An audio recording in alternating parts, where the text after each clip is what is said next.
Chapter 42. Luli sat on one of her front steps with the usual assortment of wrapped foodstuffs lined neatly on the plank serving as a table. By her distant gaze and the way her head whipped around when I exited the alley, I assumed she'd been caught up in quite the daydream. "Tess!"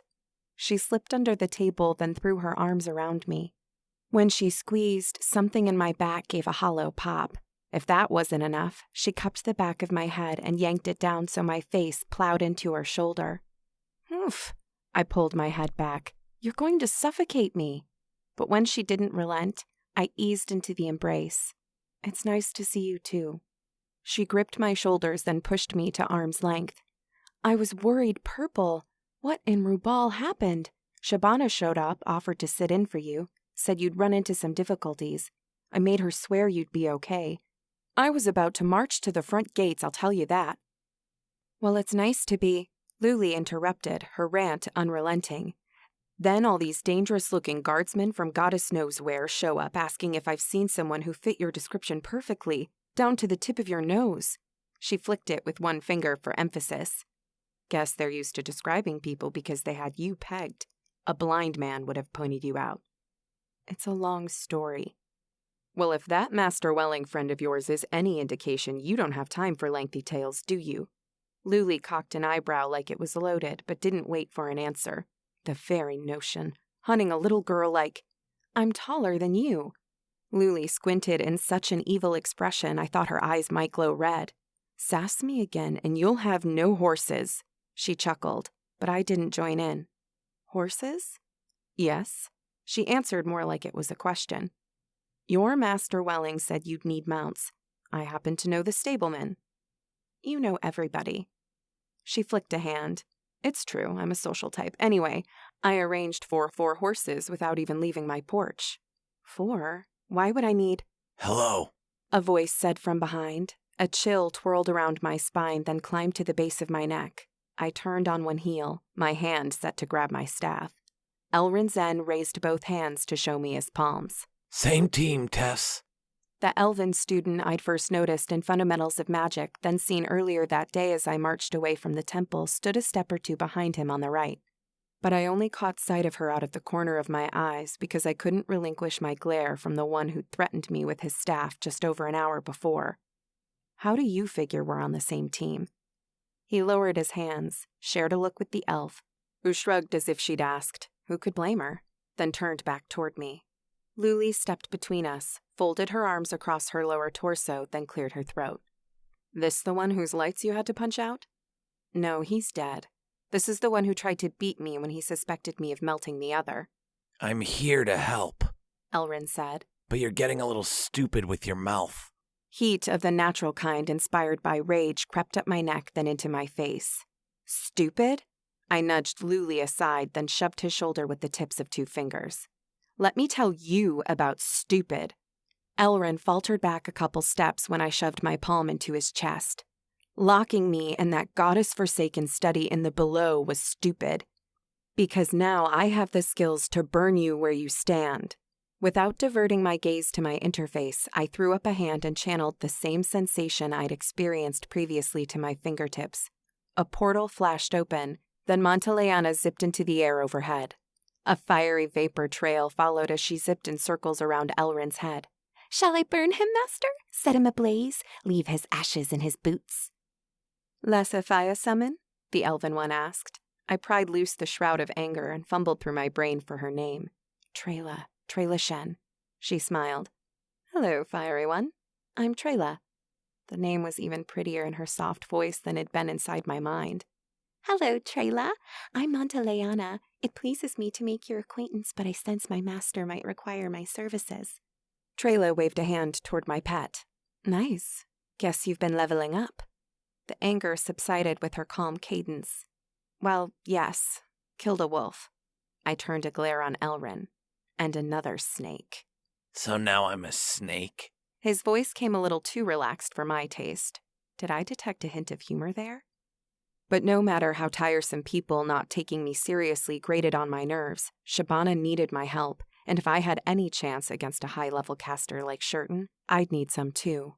That Drawson Welling sent lower-level students to assist lent insight as to his fast thinking as well as his familiarity with the shadow discipline. Elrin and Trela wouldn't radiate magic essence in levels that would tip Shurton off. It then dawned on me I hadn't detected the warmth coming off Shurton until he was close because the glamoring magic he used to shroud his higher attributes might also have weakened him.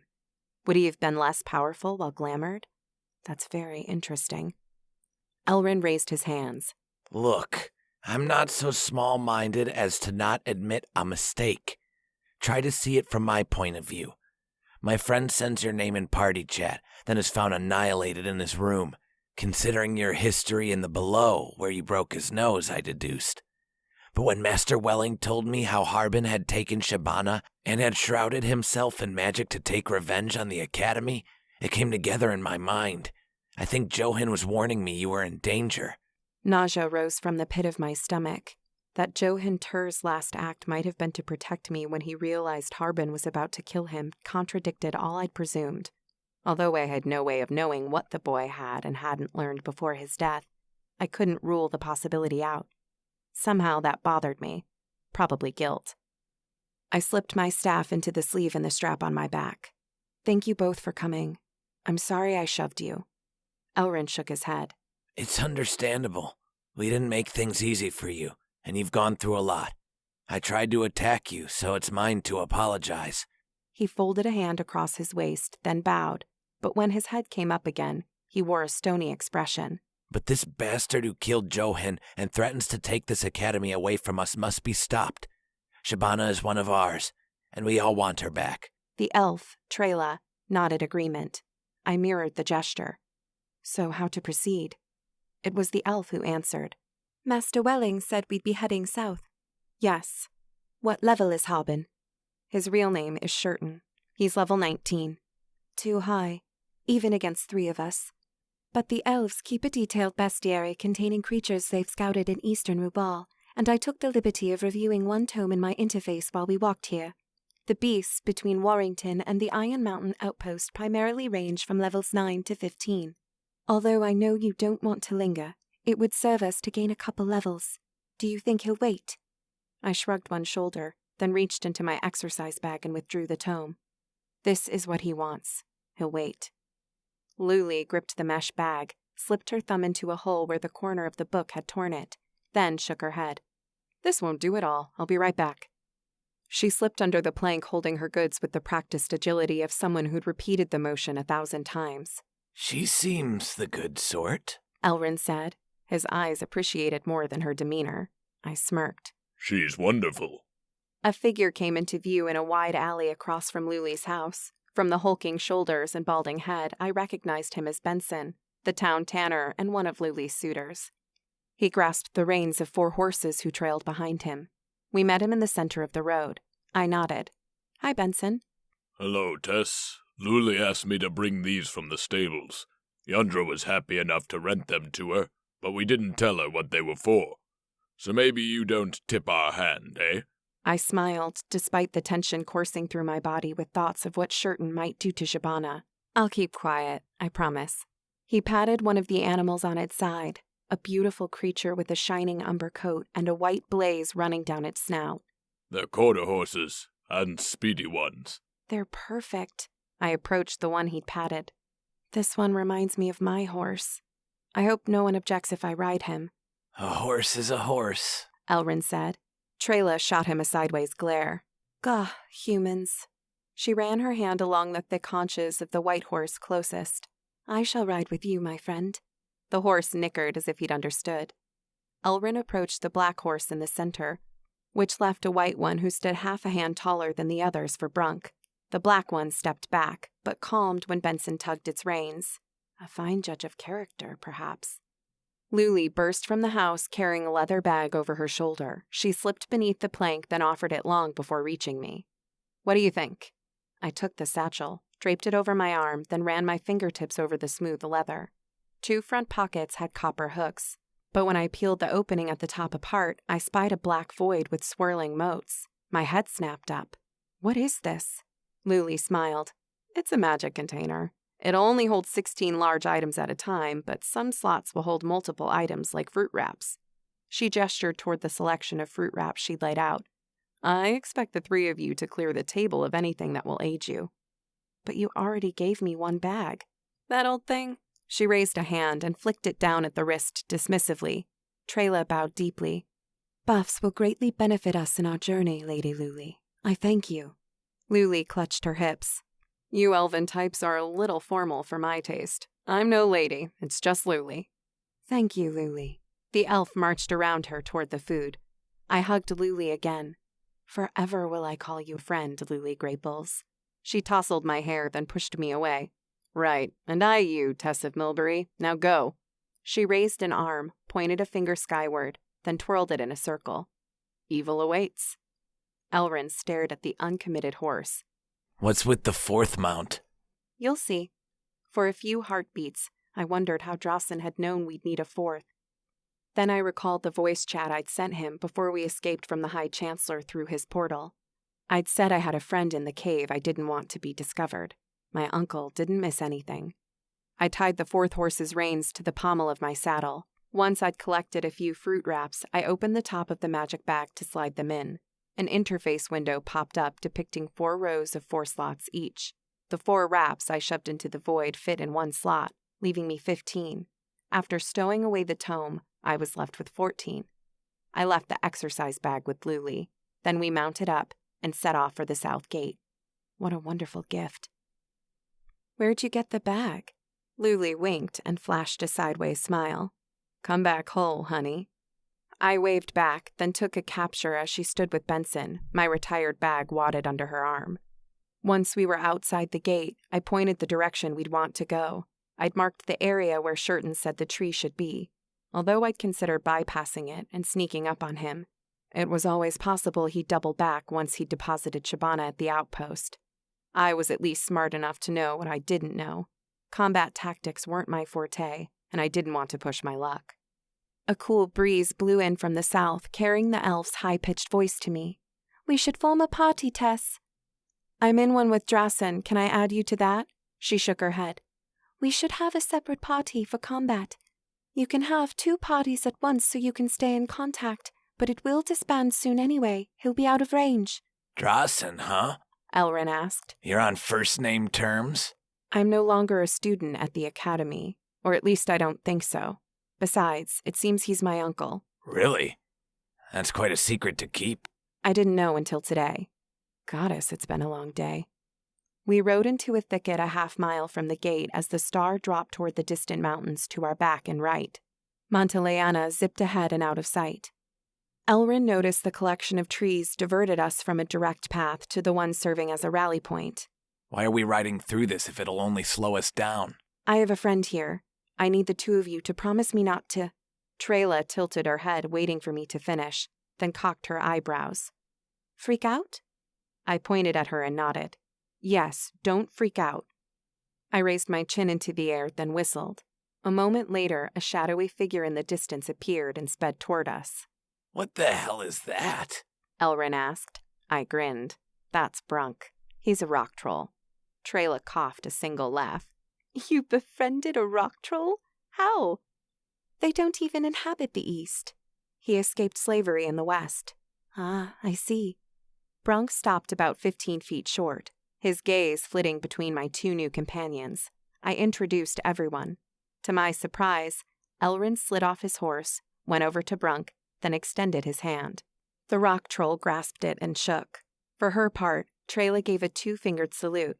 I chuckled when Brunk's thick fingers returned it. Once I'd untied the reins, I threw one leg over the saddle and slid off my horse, letting my knees give a little when my feet hit the ground, like Baba taught me. When I offered the reins to my cave-dwelling friend, he eyed them with trepidation, and his gaze followed them to the husky beast. Brunk shook his head. You can't keep up on foot. Brunk eyed the reins, then the horse, then twisted his head again. How in the world did you come so far after you escaped if you didn't have a mount? Brunk thrust a finger at his huge feet. You have completed a quest. Products of our memories. Using your investigation skill, you got Brunk to open up about his past. Objective 1. Learn where Brunk came from. Completed. Objective 2. Find out how he ended up in the cave. Completed. Rewards. +3 to your investigation skill. Increase relevant sub-skills during investigation. +200 reputation with Brunk. 3,500 XP. My shoulders dropped. Come on, big guy. I grasped his wrist and tugged him forward. If he'd pulled away, there wouldn't have been a thing I could have done about it, but he followed. I set his hands on the side of the horse's neck, then ran it toward his powerful shoulders. The horse's head twisted around, and it rumbled out a nicker. Brunk jerked his hand away and stepped back. His head swiveled left and right. We have to help Shabana, Brunk. The troll's thick lips turned white when he pressed them together. Shabana, yes. He took the reins, stepped toward the horse, then punched his fist to his chest. Brunk. Then he poked the horse with 2 fingers. Friend? He ran his hand along the horse's neck, allowing his considerable fingernails to dig into the hair. His tone came soft as he leaned toward the animal. Don't like, but help Shabana. Yes? The horse turned its head away. Then I stepped back and swept an arm toward the stirrups. That'll have to do it. It's getting dark. Elrin leaned over his pommel, then whispered. Do rock trolls have night vision? Brunk's eyes narrowed. Brunk see in dark. He raised his index fingers to his temples, then thrust them forward. See fine, and we all have night vision. Welcome to the team, big guy. The last I'd heard such a congenial tone from Elrin, he'd been inviting Shabana and me to hang out with Johan. Not a great memory. I coaxed Brunk onto the horse. Reaching high, I grabbed a hand and set it on the pommel. Until you're feeling balanced, you can grab there. When you feel better about riding, you can just use the reins. He should follow us without much coaxing, but if he strays, just pull the reins in the direction you want to go. If you want him to stop, yank back on them. I eyed the boulders for shoulders on the rock troll. But don't yank too hard, right? Brunk grunted. I took that as a yes. We slid between the thicket's trees with my mount in the lead. I aimed for the more predictable footing devoid of pine straw where I could, lest we slide into a hole or something. One of the horses nickered behind me, and I looked back to spy a long snake with orange diamonds painted on black scales. The serpent turned away from the party without any coaxing, so I returned my focus to the front. I still shivered, though. When we exited the tree line, a field of the greenest grass I'd ever seen greeted us. The breeze shifted direction and brought its familiar scent on the air, and a yearning for home tugged my heart. The land leading to the rocky foothills in the distance was flat, with only smatterings of shrubbery here and there, easy footing for our mounts. I opened my map and led the party to the last spot I'd marked. The grass rose halfway up my horse's legs. I eyed it when we reached the mark, then I spied what I was looking for. I pointed. There. See those trampled blades? Trayla nodded. Good eye. You have unlocked the tracking skill. Your attention to detail pays dividends. Because of your previous life experience tracking animals, you receive 10 skill points in tracking. Your tracking skill has reached rank 11, plus 500 XP. I might have celebrated the announcement from my interface, but for all the times I hunted with my father, the goddess was being stingy. Chapter 43. The tree is due south, I pointed, but now we can draw a line from here to the outpost and know what path he took. Trayla nodded on her mount next to me. Good plan. We should watch for an ambush. Elrin clicked his tongue and eased his mount forward so he rested on the other side. Maybe you should fill us in on the details a bit. About Harbin? Sure, he's been serving a Terran for considerable power. Was he the one who charmed you before you shredded the exercise field? Trayla asked. One and the same. I think he took advantage when Harbin, his real name is Shurton, was scheming revenge on those who killed his master, the Worsager. Elrin ran one hand through his reddish hair. If Master Welling hadn't been so driven about getting us out here, I might not have believed the story. So he was an acolyte? Yes. I clicked my tongue and flicked the reins. The horse headed south and we rode 3 abreast while Brunk brought up the rear of our procession. Best I can divine, he hunted magic users for the Worsager. For what purpose? Elrin asked. About that, I'm unclear. Trayla diverted her gaze to the western mountains before glancing at me, then down. You know something we don't? She considered the question for a few heartbeats, then nodded. The governor conscripted magic users, wiped their memories, farmed them out to the king's allies in Milbury Peaks. There are rumors about a demon underlord making use of them as well, but those details are kept close in the queen's circle. That latter part I certainly didn't recall from my conversation with Roshan and Drawson. Elrin shook his head. I'd heard all kinds of strange rumors, but nothing so nefarious. What a bastard. I raised an eyebrow. The governor? I don't think you'd find many to debate you on that count where I'm from. I'm sure we all shared similar thoughts each time his tax collectors arrived. We crested the rise of a short hill, then I spied a twisted form in the distance. There's the tree. Devoid of leaves, its branches twisted around its trunk in a way I'd never seen, spiraling high to its top. When I drew closer, a nauseating heat swelled in the pit of my stomach.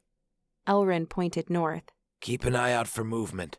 If he's going to spy on us, his vantage point will be among those rises. By the time we reached the blackened, lifeless soil surrounding the tree, I longed to set it ablaze and leave a pile of ashes. When I looked around, I noticed Trayla kept her distance. She caught my gaze. There's no light in that thing. I will not approach it. I considered asking how she'd do when she approached Shurton and sensed the depth of his shadow affinity. Then I reconsidered, despite my response to his essence at close proximity. Even when he revealed his true form, it hadn't clawed at my innards like the tree. Private chat. Contessa of Milbury, private. I'm at the tree. Shurton, private. Ah, you made good time. Acquired a mount, I suspect. How do you like the tree? Empowers you, right? Contessa of Milbury, private. It disgusts me. Is Shabana okay? Shurton, private. She's uninjured. Your concern for your friend is endearing. If I could inspire such loyalty, we'd make quite the team. Contessa of Milbury, private. In your sweetest dreams. Shurton, private.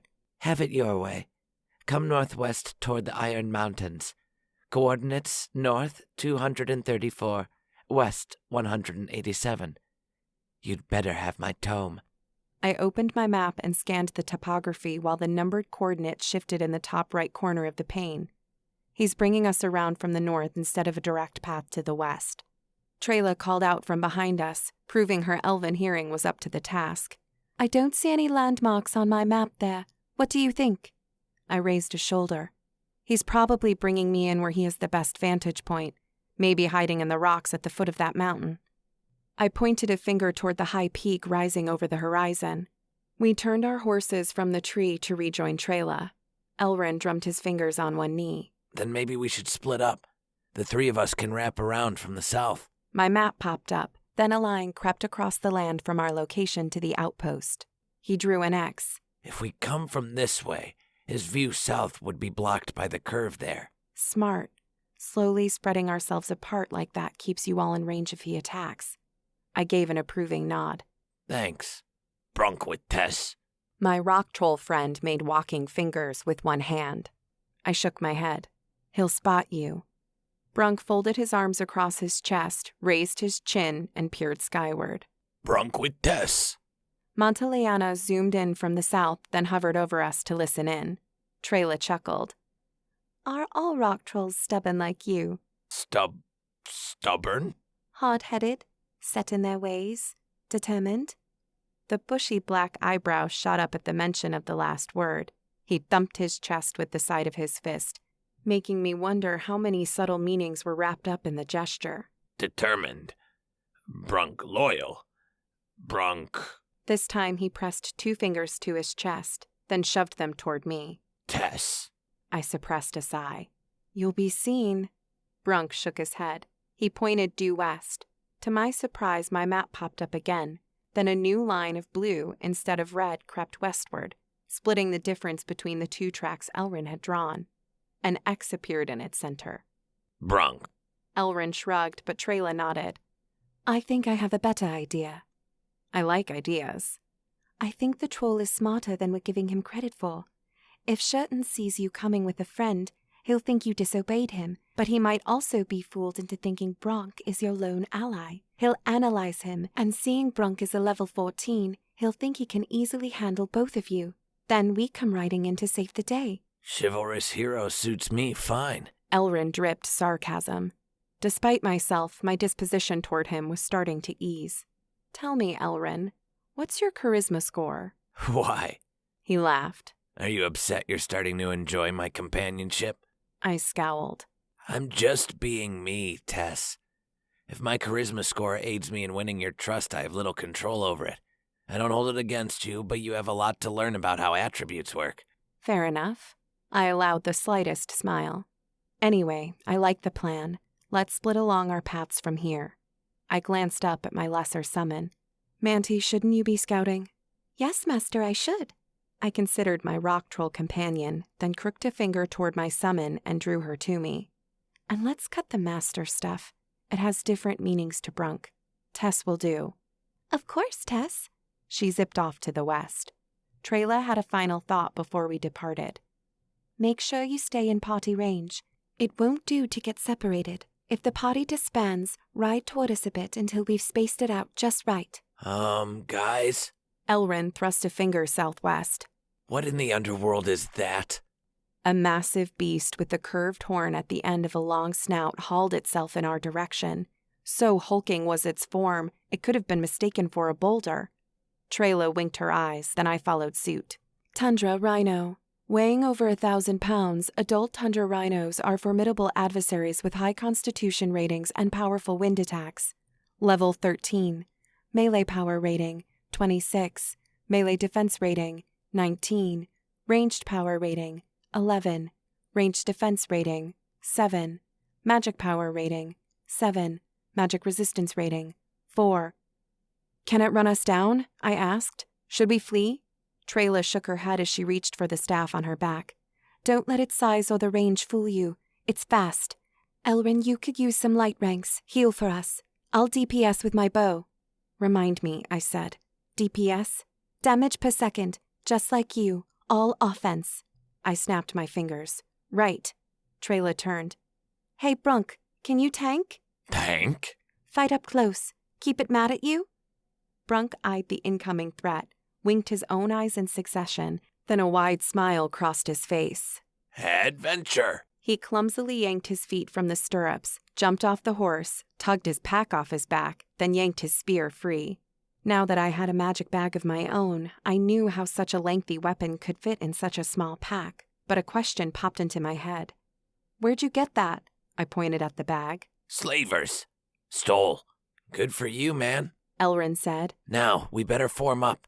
It's coming. The rhino bore down. The whites of its eyes glowed. A casting bar above it ticked from left to right in stutters. It took me only a second to realize what was going on. "He's charging something up, timing it for when he reaches us." "Then we'd better spread out." Trayla bobbed a thumb over her shoulder. "I'll be back there, concealing myself among the higher grass." She slapped Brunk's shoulder. "Good luck with that, big guy." Brunk's grin persisted. Brunk, fight! He charged away, his spear held high, pumping it wildly in the air as he went. Elrin reached out with one hand as if he'd magically stopped the lumbering troll, then dropped it. Oh, well. He'll learn. I better get in healing range. He sprinted off. I turned to share an eye roll with Trayla, but she'd vanished. What in the... Then I spied the tip of her bow bouncing in the high grass and recalled how fast she'd been on the exercise field. Well, it seems I'm the only one standing around. My staff came free in an easy motion as I sped toward Elrin. My assumption was that standing the same distance from the fight as the healer made sense, but I had little experience to compare by. My heart fluttered with exhilaration, right up until Brunk charged into the rhino, barely avoided the tip of its horn, then was surrounded by a flash of white light as the beast lowered then flung its head upward in a brutal attack. Tundra Rhino uses Thunder Charge. Brunk, minus 94 HP. The rock troll flew skyward, flipped in the air, then slammed hard on his backside. Then the rhino turned its eyes on me. It snorted so hard through its nostrils, loose soil rose from the earth and swirled around. Uh-oh.